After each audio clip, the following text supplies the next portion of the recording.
kita memulai pembelajaran pada pagi hari ini, alangkah kita berdoa terlebih dahulu ya, agar ilmu yang kita dapat bisa barokah manfaat bagi kita. Ala hadiniya al-Fatihah.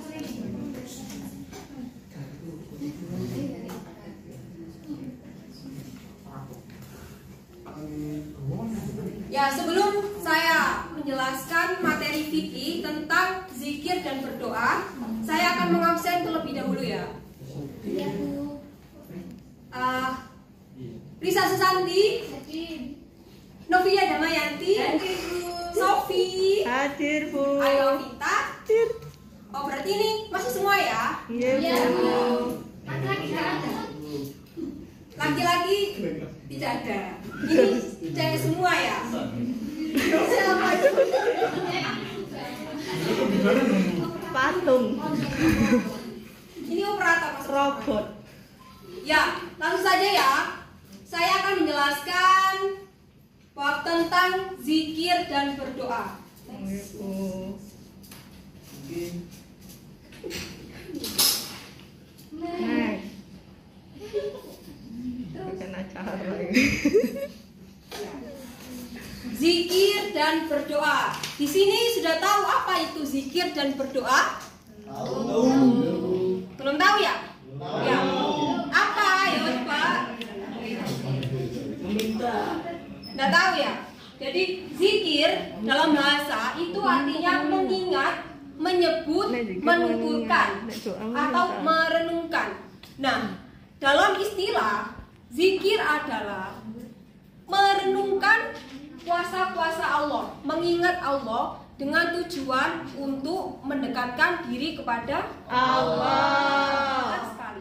Jadi ketika kita berzikir, kita itu merenungkan kuasa-kuasa Allah, mengingat kuasa-kuasa Allah. Tujuannya untuk mendekatkan diri kepada Allah. Terus doa. Doa dalam bahasa itu artinya memanggil atau memohon sesuatu, meminta. Nah, dalam istilah doa adalah meminta sesuatu dengan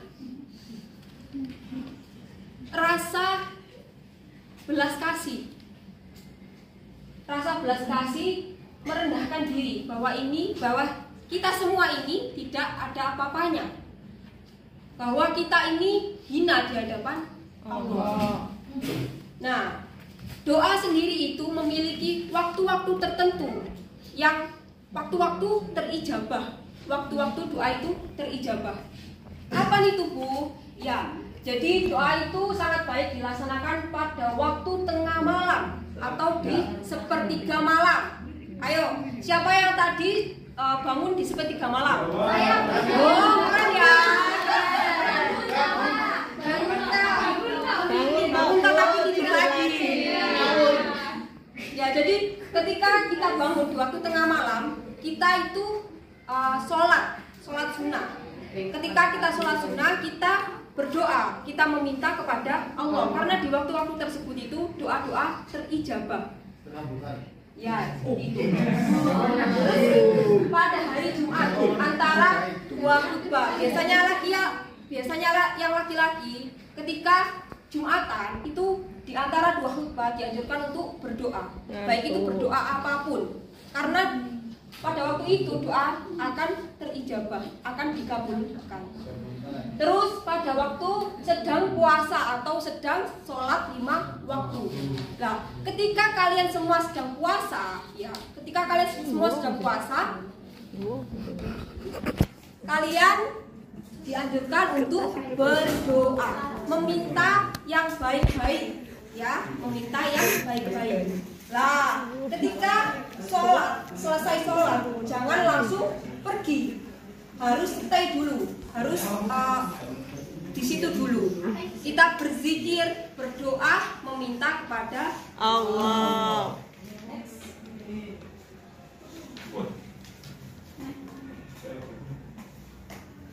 Nah, zikir dan berdoa sendiri itu memiliki manfaat.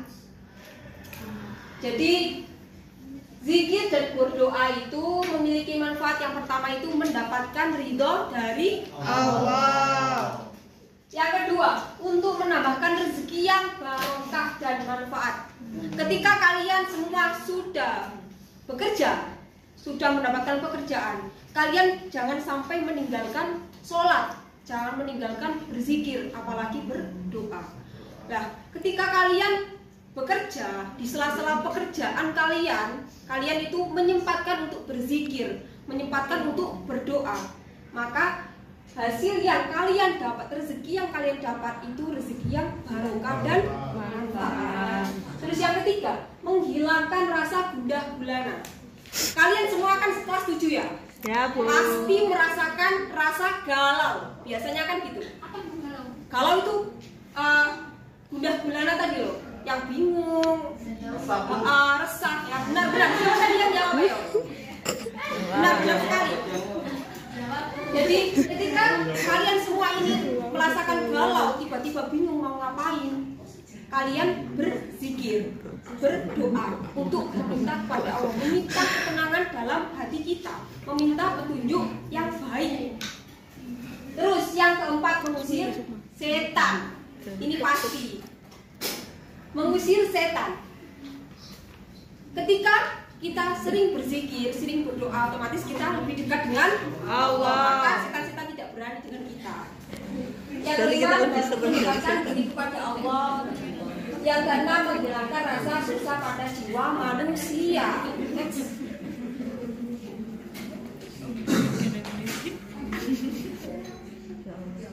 Sampai ngomong. Oke, tata cara zikir dan berdoa. Yang pertama, zikir hendaknya dilakukan dengan sikap tadarruk. Ayo, tadarruk itu apa? Merasa dirinya hina dan tidak ada apanya. Ya, benar. Tadarruk itu merasa dirinya hina. Kita ini tidak ada apa-apanya di hadapan Allah. Yang kedua, zikir dilakukan dengan rasa takut kepada Allah, takut kepada keagungan Allah, kemuliaan Allah. Yang ketiga, zikir dilakukan dengan suara yang lembut, pelan, dan diresapi dalam hati. Ketika kalian berzikir dengan suara yang lantang, bagaimana kalian bisa meresapi apa yang kalian ucapkan tadi? Next. Nah, memperagakan zikir setelah sholat. Yang pertama, membaca istighfar sebanyak 3 kali. Yang kedua, memohon ampun dan memberikan puji bagi Allah. Yang ketiga, memohon perlindungan siksa neraka sebanyak 3 kali. Yang keempat, memberikan pujian kepada Allah. Yang kelima, membaca tasbih 33 kali. terus membaca tahmid 33 kali. Yang terakhir membaca Takbir. Next. Lah, doa setelah Salat. Ayo kita baca bareng-bareng ya. Bismillahirrahmanirrahim. Alhamdulillahirabbil alamin. Hamdan yuwafi ni'amahu wa yukafi mazidah. Ya Rabbana lakal hamdu Kama yanbaghi li jalali wajhikal karimi wa adhim sultanik. Allahumma salli ala sayyidina Muhammad wa ala ali sayyidina Muhammad. Allahumma rabbana taqabbal minna salatana wa siyamana wa ruku'ana wa sujudana wa qu'udana wa tarusana wa amin alamin. Nah, itu doa setelah sholat. Besok dihafalkan ya. Loh, harus bisa karena ini ada ujian prakteknya. Ya. Ya, Bu. Ya.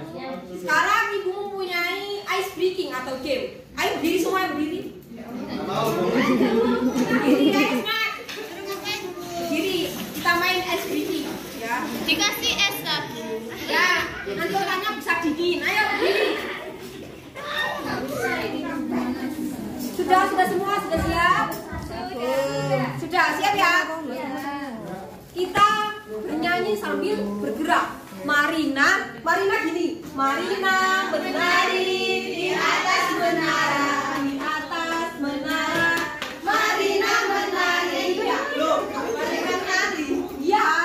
Saya yang ngucapin, kalian ngucapin plus gerak.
mulai, mari kita bermain dulu ya.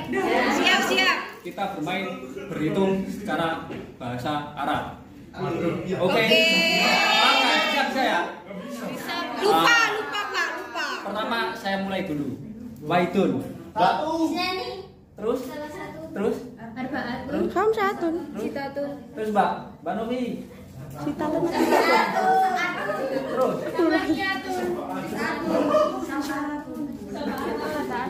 Terus Mbak. Asaro. Salah satu asaro. Bingung Pak. Iya Pak, bingung. Apa Pak? Cinta Tasaro. Mas Alis. Terus. Habis Cinta Tasaro. 16 berarti 17. Sama dia tak asal. 19. Wisata asaro. Ayo Pak. Isruna. Terus. Terus. Yang keras Pak. Sama dia Pak Isruna. Berpikir keras. Sawa Isruna. Arba Isruna.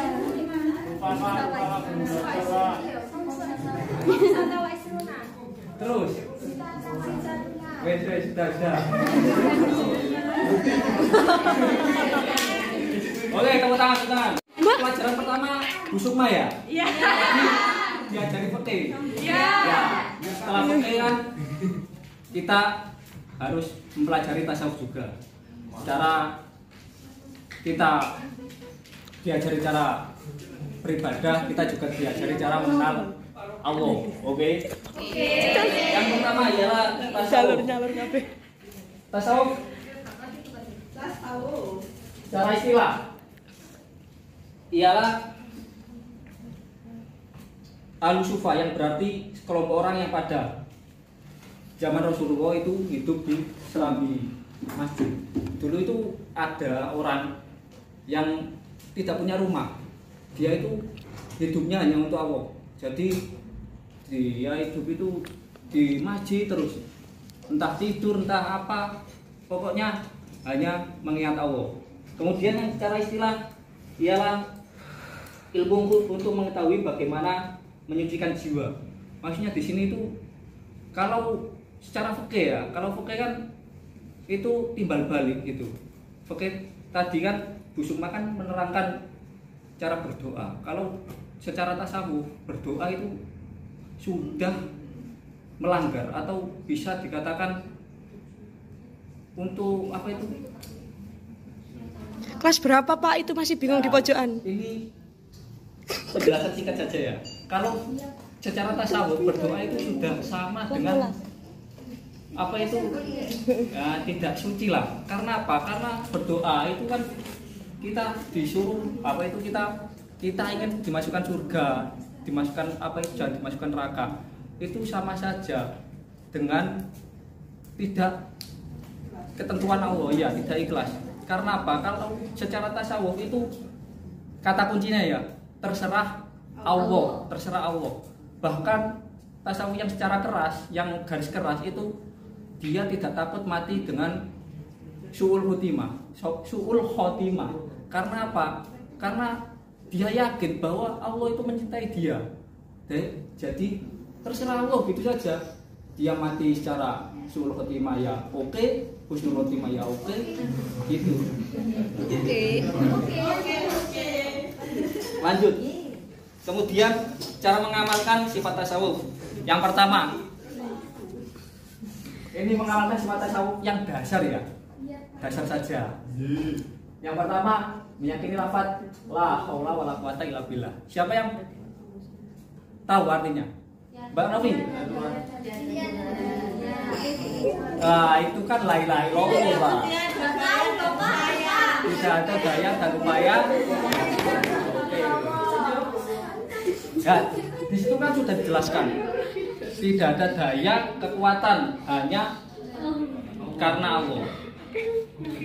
Di sini maksudnya begini, kalau Anda sholat, kalau Anda melakukan zakat, puasa, itu kan kalau orang secara fikih saja ya, belum mengenal tasawuf ya, itu dia itu bisa menjadikan dia sombong. Karena apa? Iki loh saya itu ibadah karena kekuatanku sendiri, saya zakat karena keuanganku sendiri. Kalau tasawuf itu tidak. Saya sholat itu karena kekuatan yang diberikan Allah. Saya puasa juga karena kekuatan yang diberikan Allah. Saya zakat juga karena uang yang diberikan Allah. Semua itu dilimpahkan kepada Allah. Yang kedua, meyakini semua yang ada di dunia ini pemberian dari Allah. Seperti tadi, misal kita makan. Benar, kita makan itu karena uang yang kita cari sendiri. Tetapi orang tasawuf itu tidak berpikiran seperti itu. Ini pemberian Allah. Ini berkat dari rahmat takdim Allah, berkat welas kasih Allah, seperti itu. Yang ketiga, tidak menuntut atau mengharap imbalan dari Allah. Seperti tadi, kita sholat, kita zakat, kita melakukan ibadah apapun, itu kita tidak mengharapkan dimasukkan surga atau tidak, dimasukkan neraka atau meminta pahala, itu tidak. Semua orang tasawuf itu melakukan semua ibadah bukan karena Allah, tetapi bukan, maksudnya karena orang itu, bukan karena untuk mengharapkan suatu imbalan, tapi karena Allah itu memerintah seperti itu, memerintahkan kita. Dan yang terakhir dibarengi dengan ilmu syariat atau fikih. Ya, ini banyak orang yang tidak tahu. Orang kalau belajar fikih saja itu bisa salah. Dan orang yang belajar tasawuf saja itu juga salah. Seperti ini, misal Mas Iqbal itu ahli tasawuf, kemudian Mas Alis ahli fikih, kemudian Mas Gofur ahli fikih juga ahli tasawuf. Kemudian saya kan saya sholat, di belakang saya ada ketiga orang tadi, Mas Alis, Mas Iqbal dan juga Mas Gofur.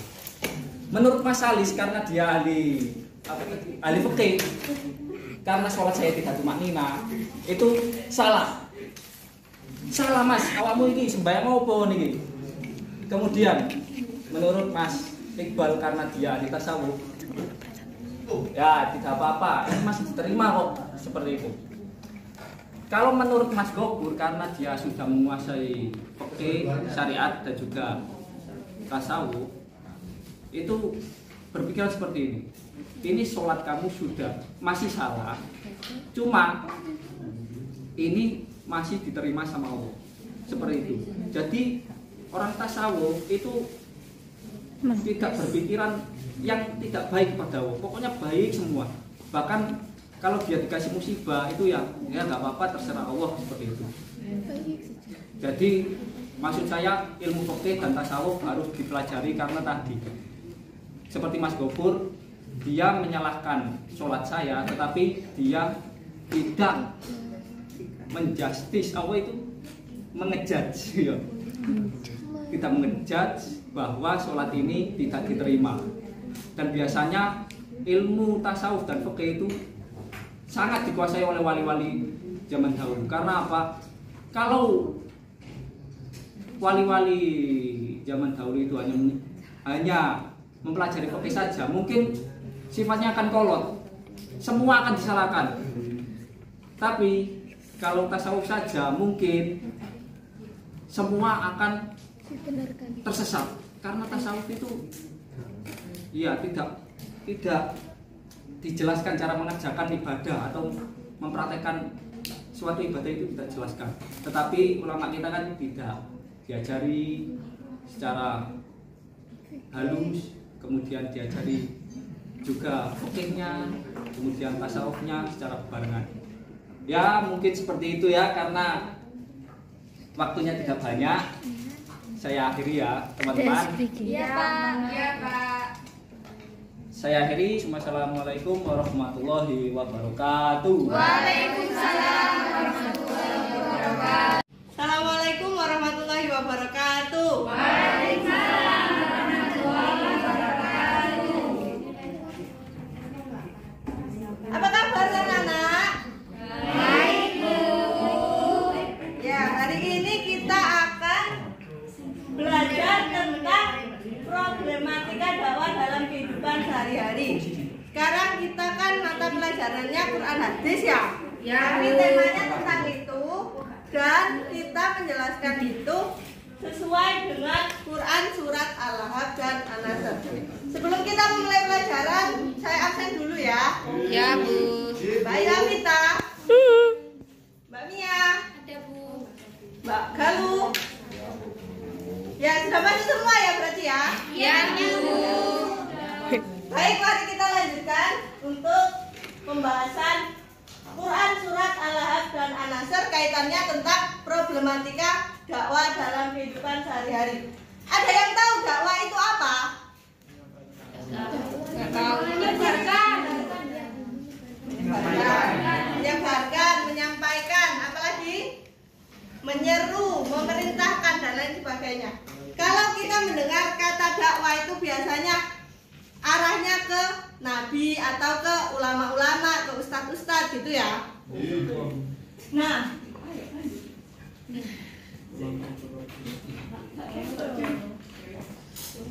Nah, bagaimana sih kaitannya dakwah dengan Quran surat Al-Lahab? Ada yang hafal surat Al-Lahab? Mbak Firsa coba dibaca.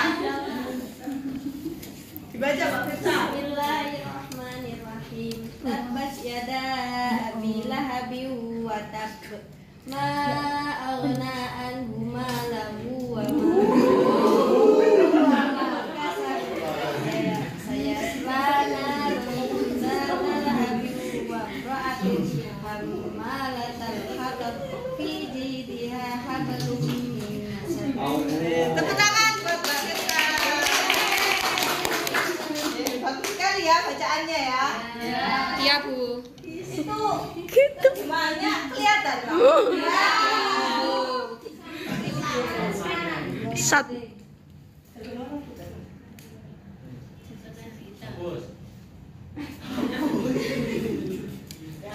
Dibaca sama-sama ya terjemahannya. Iya Bu. Ayat pertama, binasalah. Kedua, tangan Abu Lahab dan sesungguhnya dia akan binasa. Tidaklah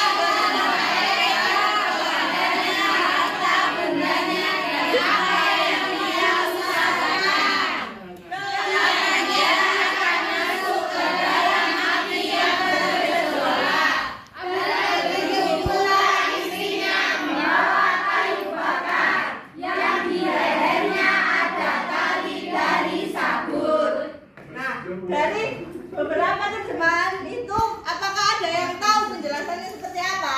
Tidak Bu.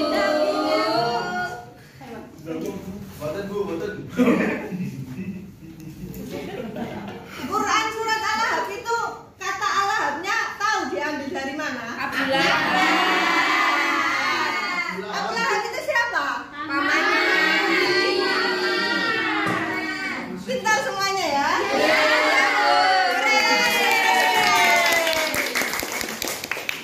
Nah, kenapa sih pamannya Nabi yang bernama Abu Lahab ini harus didokumentasikan di dalam Al-Quran? Karena dia jahat Bu. Karena jahat, karena menentang agama Islam dan dia menghalang-halangi dakwahnya Nabi Muhammad. Nah, di dalam Quran surat Al-Lahab tadi itu kan di ayat pertama tadi apa? Binasalah, kedua tangan Abu Lahab. Maksudnya dia akan binasa. Kenapa kok di situ disebutkan kedua tangan Abu Lahab? Karena ceritanya itu Abu Lahab itu pernah tidak mempercayai azabnya Allah gitu. Nabi Muhammad kan sudah mengancam kepada Abu Lahab kalau kepada agama Nabi, maka akan mendapatkan azabnya Allah. Nah, di situ Abu Lahab dengan sombongnya dia akan, aku punya banyak harta, aku punya anak-anak yang akan menyelamatkanku gitu. Nah, maka dari itu turunlah surat Al-Lahab ini yang menyatakan binasalah kedua tangan Abu Lahab. Kemudian yang ayat kedua tadi kan usaha-usahanya anak-anaknya itu tidak akan bisa menolong Abu Lahab karena dia tidak meyakini Allah sebagai Tuhan dan tidak mengikuti Nabi Muhammad untuk menganut agama Islam. Seperti itu. Kemudian ayat 4 dan 5 menjelaskan tentang vonis hukuman Abu Lahab yang sudah ditentukan oleh Allah dalam Al-Quran, yaitu kelak ia akan masuk ke dalam bara api yang sangat bergejolak. Itu ancaman untuk orang-orang yang mendustakan Allah dan Rasulnya dan tidak mau mengikuti ajaran agama Islam. Kemudian yang kedua adalah surat An-Nasr. Mbak Amita, tolong dibaca suratnya. Bismillahirrahmanirrahim.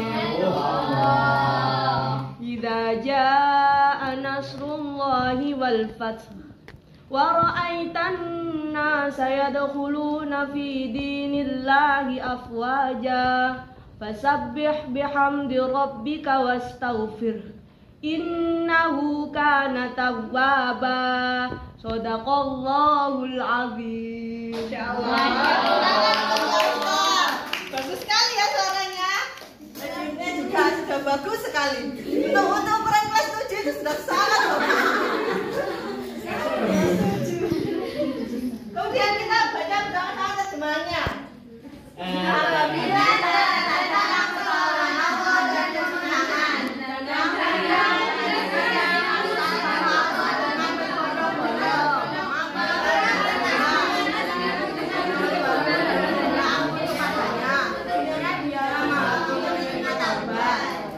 untuk penjelasan suratnya,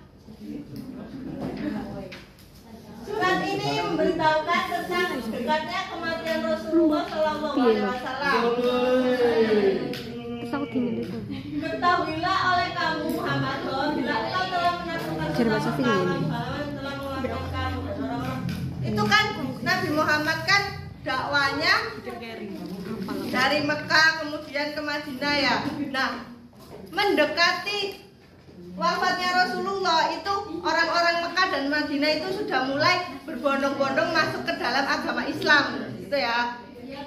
Kemudian Tuhanmu akan memberimu pemberian dan kamu akan puas. Itulah sebabnya maka Allah berfirman, maka bertasbihlah dengan memuji Tuhanmu dan memohonlah ampun kepadanya, sesungguhnya Dia Maha Penerima Taubat. Dulunya kan orang Mekah sama orang Madinah itu kan rata-rata masih kafir ya, masih belum mempercayai Allah. Kemudian setelah Nabi Muhammad datang, setelah Nabi Muhammad dakwah, akhirnya mereka masuk ke dalam agama Allah. Dan kalau mereka sudah masuk ke dalam agama Allah, Allah akan menjanjikan bahwa Allah akan menerima taubat mereka. Sudah ya, untuk pembelajaran hari ini sampai di situ. Ini sekarang kita game dulu, mau game? Mau. Sekarang berhadapan-hadapan ya, dua-dua sama sampingnya.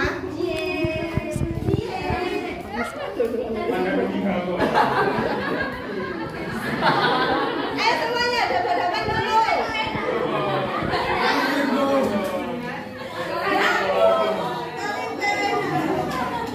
Sudah hadapan-hadapan semuanya. Sekarang cara mainnya begini ya. Nanti salah satu dari kalian tangannya diarahkan ke temannya. Nah, tangannya ini bisa diarahkan ke kanan, ke kiri, ke atas,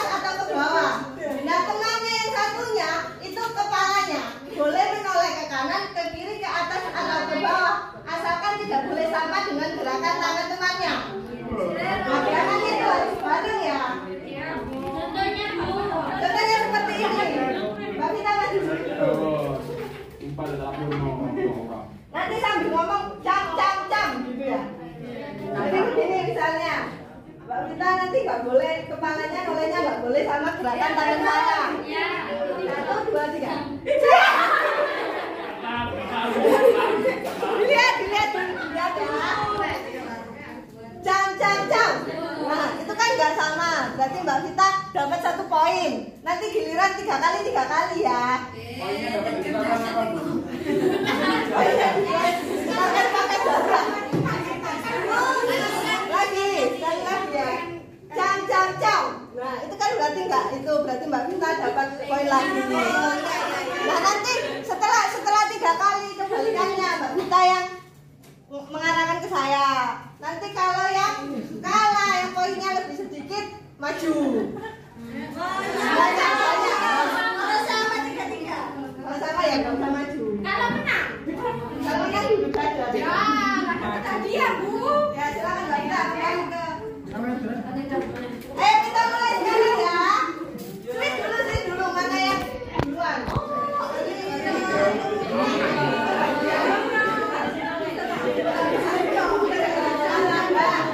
Silakan dimulai permainannya.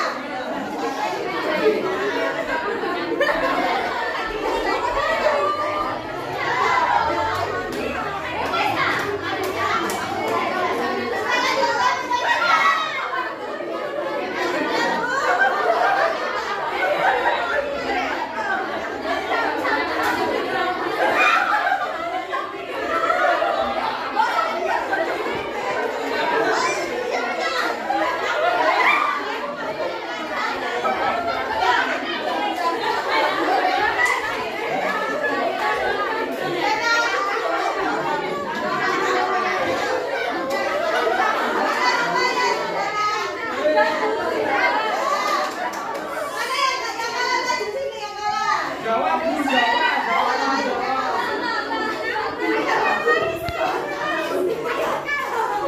Vita maju.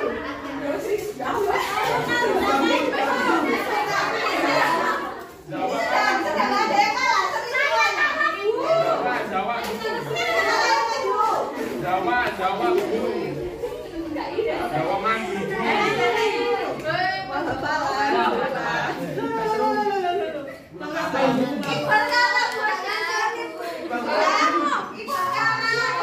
Masih Iqbal maju, masih kalah. Tidak main, Bu, tadi. Wah, itu berarti kakak maju. Dua-duanya maju, tadi yang maju.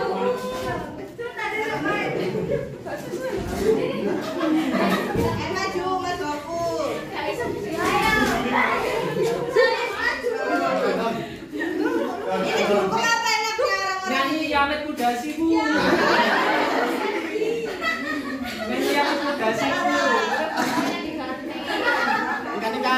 Yamet Kudasi, Bu. Hafalan surat tadi saja ya. Sambung surat Ibu. Ini yang 3 ini membaca surat Al-Ahad, yang 4 membaca surat An-Nasr. Ayo yang kalah dulu. Bismillahirrahmanirrahim. Tabbat yada abi lahabin wa tab. Ma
Tapi jadi kita akhiri pelajaran kali ini.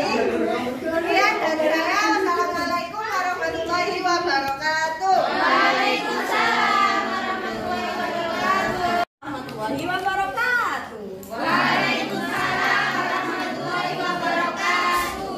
Bu, di belakang Bu. Ya.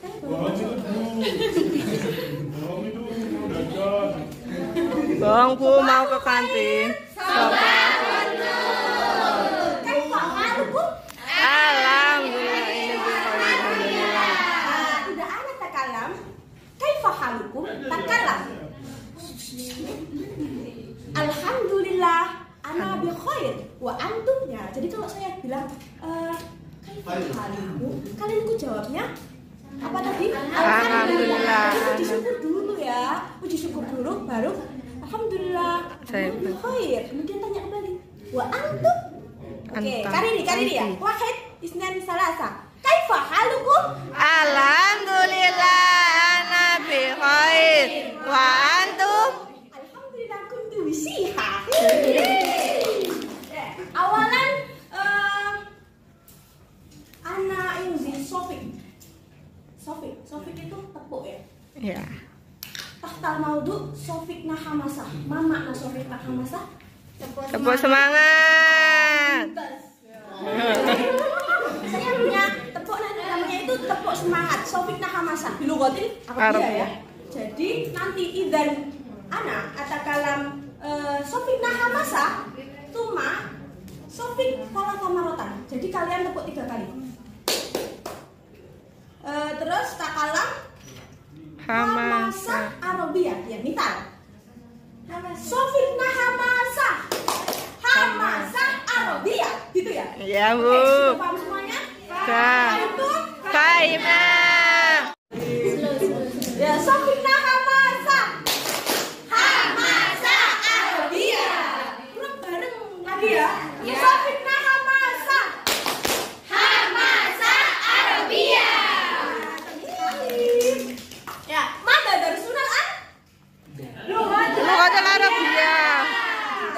Ida anak takalam ada dari Sunan An. Takalamo sama kamu begini. Dari Sunan An al-lughah al-arabiyah. Gitu ya. Oke Bu. Kaima. Mana dari Sunan An? Darsunal an lughatul arabiyah. Sunan An Al-lughah al-arabiyah. Gitu ya. Mana dari Sunan An? Darsunal an al-lughah al-arabiyah. Oke, masih next. Nah, jadi kita akan belajar tentang at-ta'aruf. Apa makna ta'aruf? Perkenalan. Hari ini gabung kita. Apakah kalian sudah punya kitab, Rek? Belum. Dorilah PowerPoint aja, oke? Dari laboratorium. Jadi yang pertama kita ada yang namanya al-istifham, kata tanya. Kalau kita mau kenalan itu pastinya kita yang di belakang itu kok rame mas, tolong dengarkan ya sayang. Jangan rame-rame sampean. Al-istifham, kata tanya yang pertama ada ma. Mama nama apa? Bentar. Oke. Ma itu digunakan untuk menanyakan arti kejelasan sesuatu yang tidak berakal. Apa yang tidak berakal contohnya? Misalkan kalau mau bertanya, namanya siapa? Pakai bahasa Arab ya. Mas Muki, Mas Muka, kayak gitu. Siapa itu yang di bawah saya kok mendengar suara rintihan? Rintihan. Dia tidur. Rintihan. Mana rintihan? Oke, yang selanjutnya ada man. Mama naman Siapa? siapa? Ketika kamu bertanya, oh dia itu siapa ya, gitu ya. Jadi digunakan untuk menanyakan sesuatu yang berakal, ya manusia, oke? Yang selanjutnya ada hal itu digunakan untuk menanyakan kebenaran nisbat atau konfirmasi. Hal biasanya itu dijawab dengan kata la atau nah. Oke, yang selanjutnya ada kaifa. Kaifa itu ditanyakan untuk apa? Tadi ya, saya kaifa halukum. Alhamdulillah, ana khair antum. Itu. Terus kemudian ada yang namanya aina. Ini artinya apa?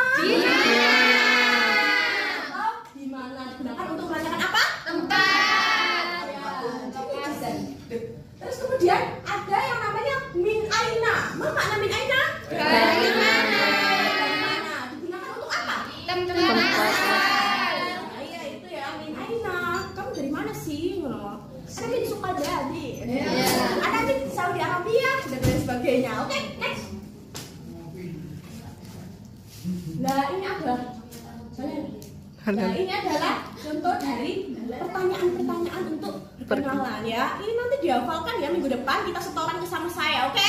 Oke. Kamu kok nggak mau? Saya kok nggak mau? Oke, yang pertama ada Mas Muka. Mas Muka. Tadi Mas Muka artinya apa? Siapa namamu? Ini ada beberapa susunan kata-kata. Yang pertama ada ma, yang tadi ya digunakan untuk menanyakan sesuatu yang tidak Berakal. Terus dari ismuka, dari kata ismun dan ka itu kata ganti apa? Kamu. Kamu. Sudah tahu ya semuanya? Ya. Betul sekali anak-anak ini. Nah, Mas Muka, siapa namamu? Itu kalau tanya sama laki-laki mau kenal sama cowok misalnya, Mas Muka, siapa namamu? Gitu. Yang selanjutnya ada Mas Muki, sama aja ya, kata gantinya doang yang Ubah. Oke, yang selanjutnya ini untuk jawabannya. Ismi Hasan, ini untuk laki-laki. Ismi Iqbal, Ismi Salis, Ismi Wafur, Ismi Bayhaqi dan lain sebagainya. Itu untuk laki-laki ya. Paham tuh? Fahimna. Kalau untuk yang mar'ah, ya ini apa? Jawabannya Ismi Aisyah, Ismi Novia, Ismi Mahmuda, Ismi Elsa, wa akhwatuha. Selanjutnya Man anta, siapa kamu? Man anta, man anti. Man ada dua kata ya, dari man dan anta tadi. Man adalah untuk kata-kata pertanyaan untuk bagi yang Akal. Jadi kan manusia, anta jelasnya manusia. Manusia. Terus selanjutnya jawabannya ada ana toleb. Toleb siapa? Tetanggaku. Ya, ana toleb itu mahasiswa laki. Oke, terus kemudian anak yang satunya ada anak tolibah. Tolibah berarti perempuan. Oke, sudah paham semuanya? Sudah. Hidup. Fahimna. Alhamdulillah. Yang selanjutnya ada pertanyaan lagi.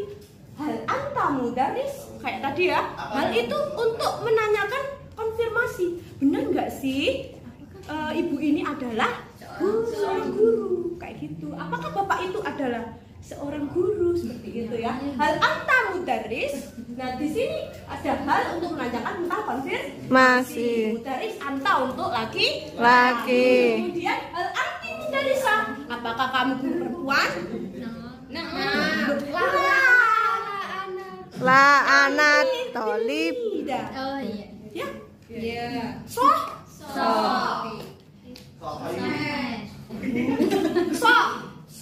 Gitu aja.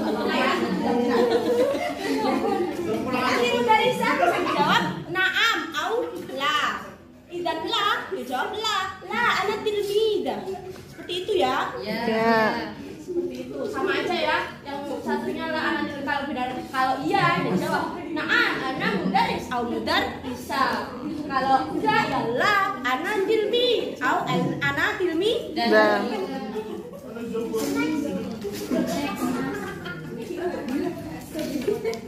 Ya ada lagi pertanyaan. Mana siapa ini? Ya ampun. Siapa ini? Siapa itu? Mana? Ya lagi pakai man ya untuk menanyakan sesuatu yang berakal. Karena kalau kita perkenalan itu jelasnya kita menanyakan sesuatu pada orang yang berakal. Man hadi. Hada itu artinya apa hada? Ini. Man hadi.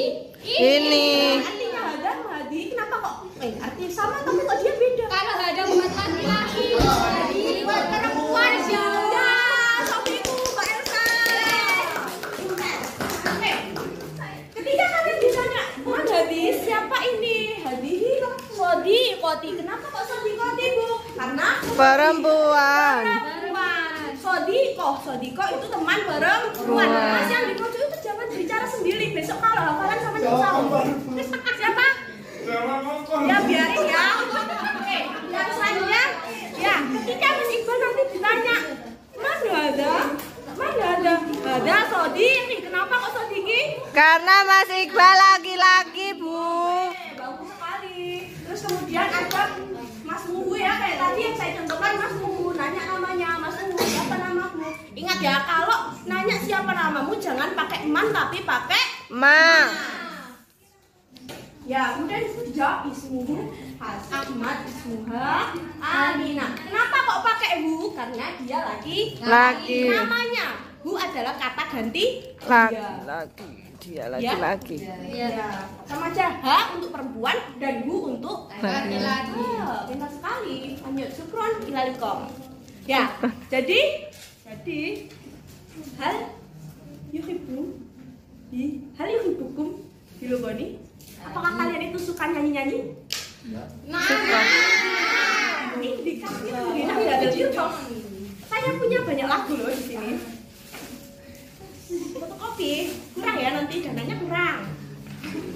Bagikan teman-teman. Bagikan. Tidak. Ini mari kita menyanyi. Hayya bina lugoni jamaatan, oke? Lugoni.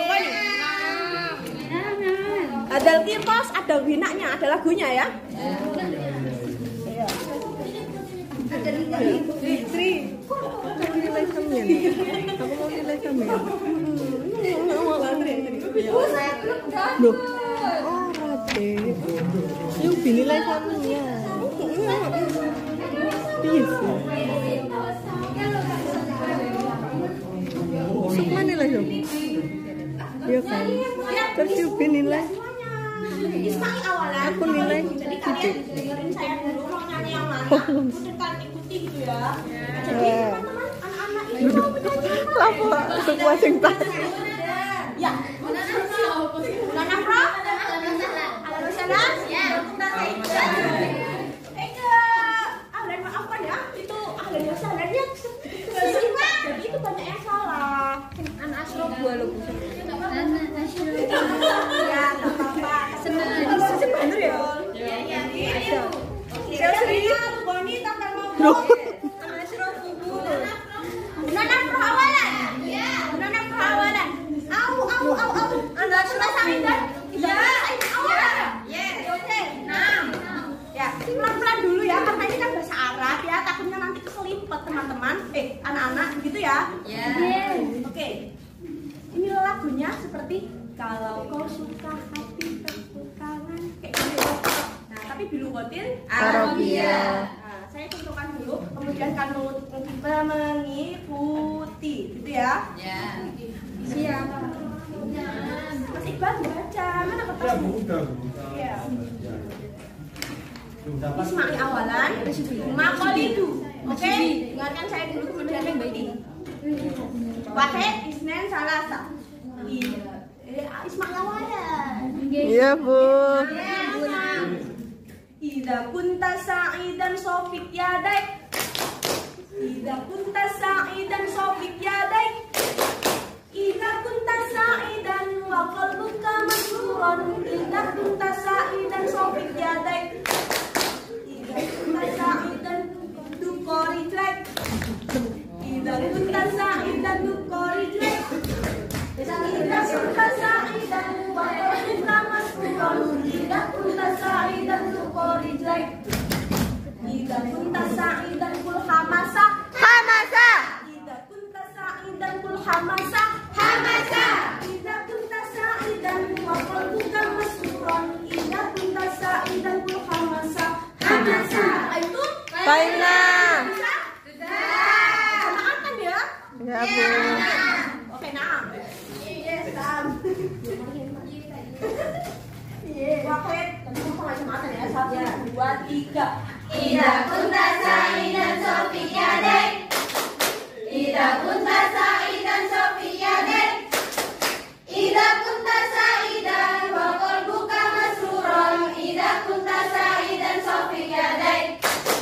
Ida kunta sa'idan tuqari rijlaik. Ida kunta sa'idan tuqari rijlaik. Ida kunta sa'idan wa qalbuka masruran. Ida kunta sa'idan tuqari rijlaik. Ida kunta sa'idan kul hamasa. Ida kunta sa'idan kul hamasa.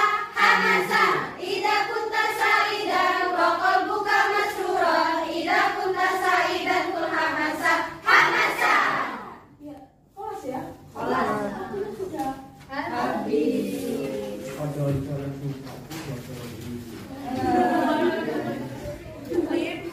binana fatin bila satana dan masak bidilatil fatihah jamaah bidilatil alhamdulillah jamaatan wahid isnan salasa Alhamdulillah. Assalamualaikum warahmatullahi wabarakatuh. Waalaikumsalam warahmatullahi wabarakatuh.